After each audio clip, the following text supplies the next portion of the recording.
আসসালামু আলাইকুম সবাইকে আরো একটি চমৎকার স্পোকেন ইংলিশে স্বাগতম। আজকে আমরা শিখবো হলো দরকার ছিল এবং হওয়া দরকার ছিল। জাস্ট 2 মিনিট একটু খেয়াল করে দেখো, আমরা বাংলা বাক্যের অনেক কথা বলি, যে কথার ভিতরে থাকে হলো দরকার ছিল। লাইক ধরো যে আমার যদি বলি আমার আজকে আসা দরকার ছিল, আমার খাওয়া দরকার ছিল, আমার পড়া দরকার ছিল, আমার লেখা দরকার ছিল, আমার ঘুমানো দরকার ছিল, সেক্ষেত্রে তোমরা কিভাবে ইংরেজি বলবা? আজকের ক্লাস থেকে খুব সহজেই তোমরা এটা জেনে নিতে পারবা।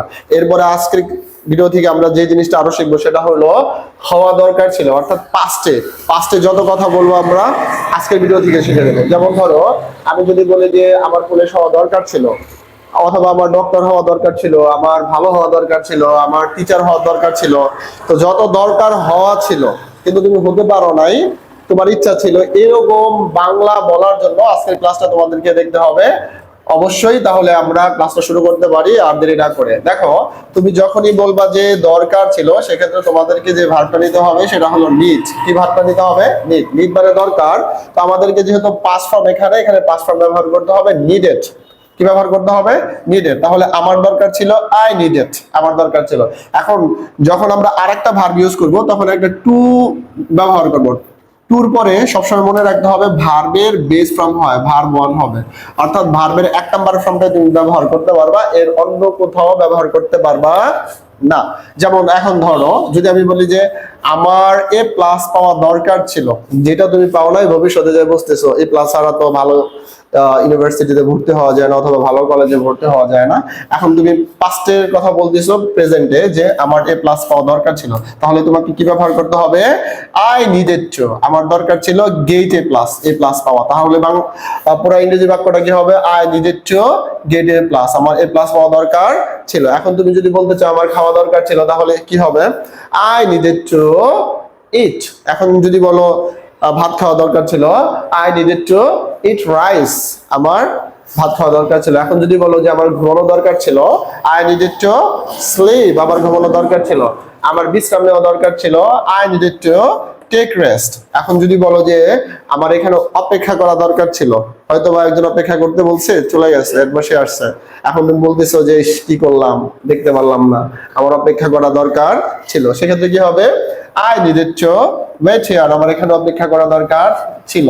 আমার রান্না করা দরকার ছিল, I needed to cook rice.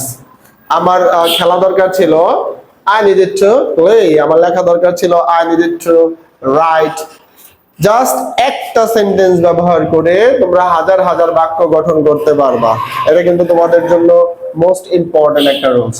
আচ্ছা, এখন আমরা শিখবো হলো, এখন তুমি যদি সাবজেক্ট চেঞ্জ করো, যেমন আমাদের দরকার ছিল we needed to get A plus, আমাদের এ প্লাস পাওয়া দরকার ছিল, তাদের এ প্লাস পাওয়ার দরকার ছিল, they needed to get A plus. যদি বলি তার দরকার ছিল, he needed to get A plus, তার এ প্লাস পাওয়া দরকার ছিল। অর্থাৎ সাবজেক্ট তোমরা চেঞ্জ করে বাক্যের অর্থটা কি করতে পারবা? পরিবর্তন করতে পারবা, কিন্তু বাংলা অর্থ দরকার ছিল। যেমন ধরো তুমি যদি বলো যে তার আসা দরকার ছিল, হি নিডেড টু কাম। যদি বলি এখানে আসা দরকার ছিল, he needed to come here, তার এখানে আসা দরকার ছিল। আচ্ছা, এখন আমরা শিখবো হলো needed to be. Needed to be এটার অর্থ দিব হলো হওয়া দরকার ছিল। তো বাংলা বাক্যে আমরা অনেকবারও কিন্তু বলি যে আমার পুলিশ হওয়া দরকার ছিল। এটা তুমি বুঝবা যখন তুমি এটা শেষ করে ফেলবা, অতীতের কোনো কথা বলতে চাইবা, যে বাসা থেকে বানাইতে চেয়েছিল পুলিশ, তুমি হও নাই, এখন দরকার দেখা যাইতেছে পুলিশ হওয়াটাই দরকার, তখন তোমাকে বলতে হবে আমার পুলিশ হওয়া দরকার ছিল। তাহলে কি হবে? I needed to be a police, আমার পুলিশ হওয়া দরকার ছিল। তুমি যদি বলো আমার সৎ হওয়া দরকার ছিল, তাহলে কি হবে? I needed to be honest।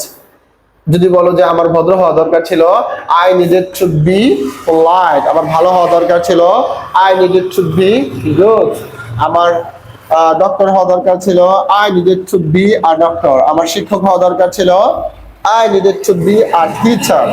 আমার বিজনেসম্যান হওয়া দরকার ছিল, দ্যাট মিন্স ব্যবসায়ী হওয়া দরকার ছিল, I needed to be a businessman. আমার একজন বিজনেসম্যান হওয়া দরকার ছিল। এখন যদি বলো যে আমার পাইলট হওয়া দরকার ছিল, I needed to be a pilot.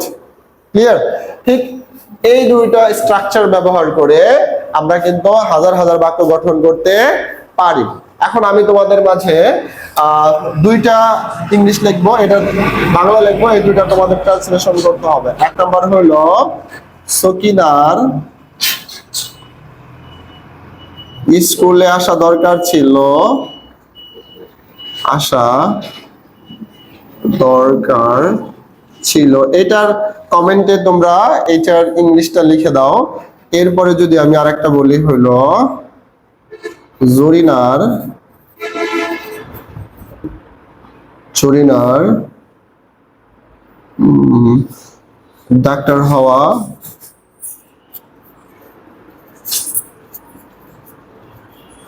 দরকার ছিল।